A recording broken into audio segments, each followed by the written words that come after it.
नमस्कार। मैं डॉक्टर नरेश शुक्ला और मेरे चैनल डॉक्टर ज्योतिष में आपका स्वागत है। आज मैं आप लोग के सामने एक नया योग, कुछ लोग दोष कहेंगे, इसको लेके आया हूँ। इसके बारे में बहुत ही भ्रांतियाँ हैं। जब भी आप अपने किसी परिचित ज्योतिषी के पास जाते हैं और कुछ आपको परेशानी हो रही है या बच्चे की पढ़ाई में समस्या आ रही है, तो कहते हैं कि आप में ये दोष है जिसकी वजह से नहीं हो रहा है। कारण कुछ और हो सकते हैं। वो मेनली इसी को आपको बता देते हैं।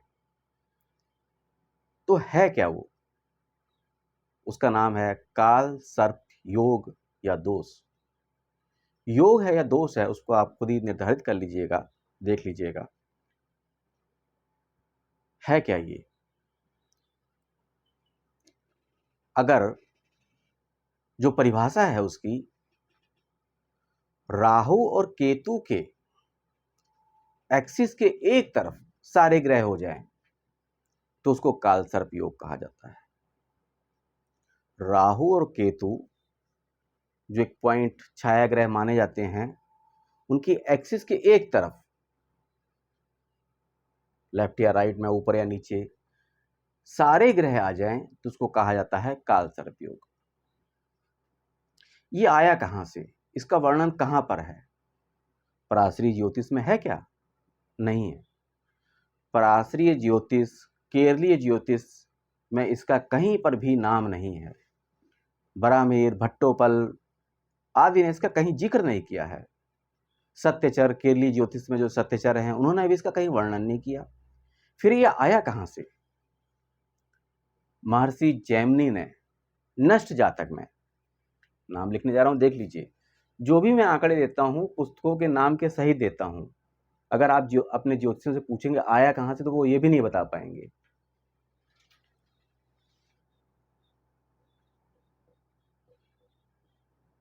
महर्षि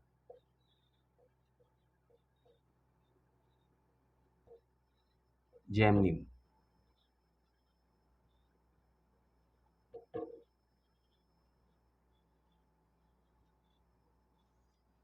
नष्ट जातक में इसका प्रयोग किया है। उन्होंने क्या कहा है, उन्होंने परिभाषा क्या दी है कि केवल और केवल निर्जीव चीजों पर ही काल सर्प योग लागू होगा। ये महर्षि जैमिनी ने कहा है, मैं कोई अपने शब्दों में नहीं कह रहा हूं। महर्षि जैमिनी की किताब में ही ये मिलता है, कहीं मिलता भी नहीं है। और अब मैं इसको बता रहा हूं, कुछ निगेटिव कमेंट भी आएंगे, मुझको पता है।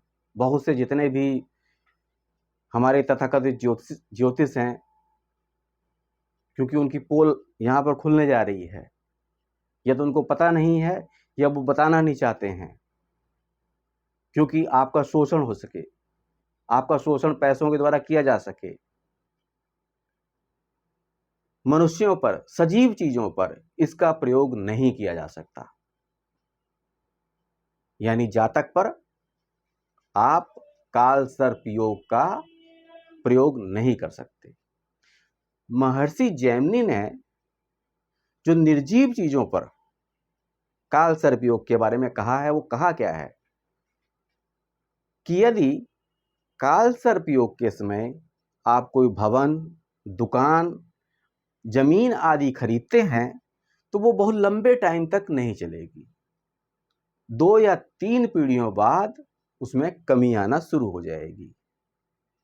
अगर आप किसी ऊंचाई पर पहुंचते हैं तो एक ऊंचाई के बाद जाने पर उसमें कमी आना शुरू हो जाएगी। और उसका एग्जाम्पल ये, अभी मैं नाम बताऊंगा, ये देखिए। जो महर्षि जैमिनी ने लिखा है नष्ट जातक में, उन्होंने कहा है कि राहु और केतु के एक्सिस के एक तरफ सारे ग्रह हों। अगर कहीं पर केतु और राहु के एक्सिस के साथ भी कोई ग्रह आ जाता है तो काल सर्प योग, मैं लिखे दे रहा हूं,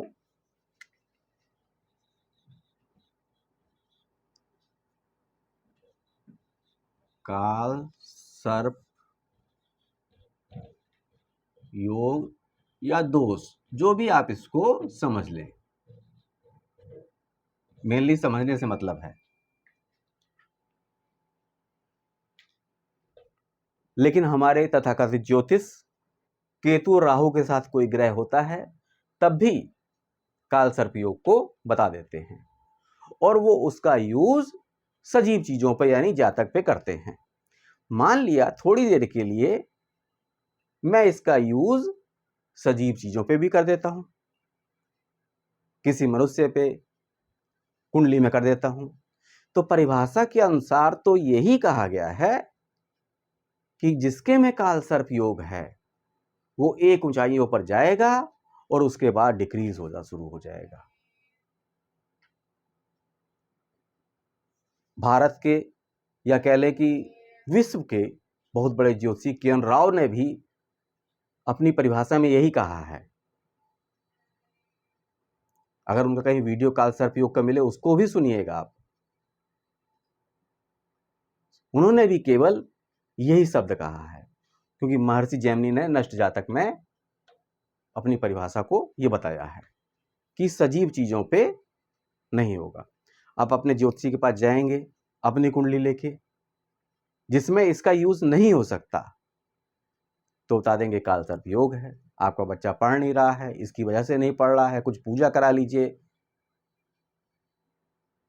इसका यूज केवल और केवल मकान, भवन, दुकान, निर्जीव चीजों पे किया जा सकता है। अब देखिए ये कुंडली है, ये कुंडली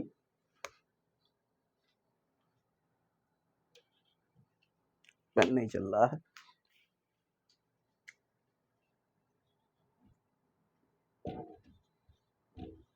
पंडित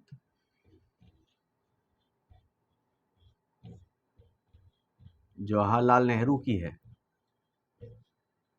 अब बताइए, ऐसे बहुत सी कुंडलियां मिलेंगी आपको, क्या उन्होंने उन्नति नहीं की? कहां से कहां पहुंचे? हां, जहां से उन्होंने ऊंचाइयों को छूना शुरू किया और दूसरी, तीसरी, चौथी पीढ़ी आती आती वो डिक्रीज हो गई, उस जगह पर नहीं रह पाई। उसके बारे में मैं ज़्यादा व्याख्या नहीं करना चाहता हूं, लेकिन मेनली आपको बताना चाहता हूं कि जवाहरलाल नेहरू की कुंडली में योग को देखिए। आंशिक मान लीजिए इसको, जिसको हमारे तथाकथित ज्योतिष कहते हैं। कालसर्प योग तो है, आंशिक मान लीजिए, फिर भी कहां पहुंचे? कहा जाता है कि कपड़े विदेशों में धुलने जाते थे।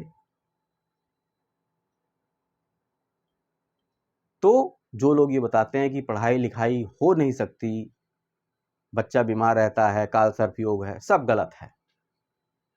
आपको गलत बताया गया है, आपका शोषण करने के लिए बताया गया है कि पैसे के द्वारा, पूजा के द्वारा आपका शोषण किया जा सके। उन तथाकथित ज्योतिषियों को पता ही नहीं है, क्योंकि केवल उनको तो 4 ग्रह पता है, इन 4 ग्रहों का ये फायदा होगा, जिसमें आपको भी अच्छा लगता है, आपको भी सुनने में मजा आ जाता है, जिसका कोई भी यूज नहीं है। किन 4 ग्रहों पर पैसों की वर्षा होने वाली है, इन 4 ग्रह खतरे में हैं, मंगल राहु का खराब योग बन गया, मंगल अपनी शत्रु राशि में बैठ गया, कुछ नहीं है। ये जो आज का भविष्य फल आप देखते हैं, इसका बहुत यूज नहीं है, ना किया जा सकता है, पराशरी ज्योतिष में नहीं किया जा सकता। आप अपनी कुंडली देखिए, उसके हिसाब से निर्धारित करिए अपने आप को। तो ये कुंडली रही काल सर्प योग की या दोष की, जवाहरलाल नेहरू की। ऐसी आपकी बहुत सी कुंडलियां मिलेंगी। अगर आप केवल ये सोच के चलेंगे कि काल सर्प योग में कुछ नहीं हो सकता, तो आपकी गणना हमेशा ही गलत रहेगी। काल सर्प योग का इतना ही मतलब है कि जिसकी कुंडली में, वैसे तो वो निर्जीव चीजों पे लागू होगा, भवन या मकान पे ही लागू होगा, दुकान पे लागू होगा, व्यापार पे लागू होगा, लेकिन अगर आप सजीव चीजों पे थोड़ी देर के लिए मान लिया जाता है, सजीव चीजों पे करते हैं, तो वो मनुष्य एक टाइम तक, हो सकता है 2 या 3 पीढ़ियों तक अपनी ऊंचाई पे जाए और उसके बाद वहां से उसका पतन शुरू हो जाए। तो इसको योग कह लीजिए या दोष कह लीजिए, जो भी कह सकते हैं आप। तो काल सर्प योग में इतना ही था, इसकी सच्चाई केवल इतनी ही थी जो मैं आपको बताना चाहता था। बहुत से लोगों ने मुझसे पूछा था, बार बार पूछ रहे थे कि काल सर्प योग के बारे में बताइए। तो उसकी सच्चाई ये है। अब जो निगेटिव कमेंट देने हैं उस देते रहिए आप मुझको, जो मैंने आपको समझाया है। और मेरे चैनल को ज़्यादा से ज़्यादा सब्सक्राइब करिए, वीडियो को लाइक करिए। मुझको विदा दीजिए। नमस्कार।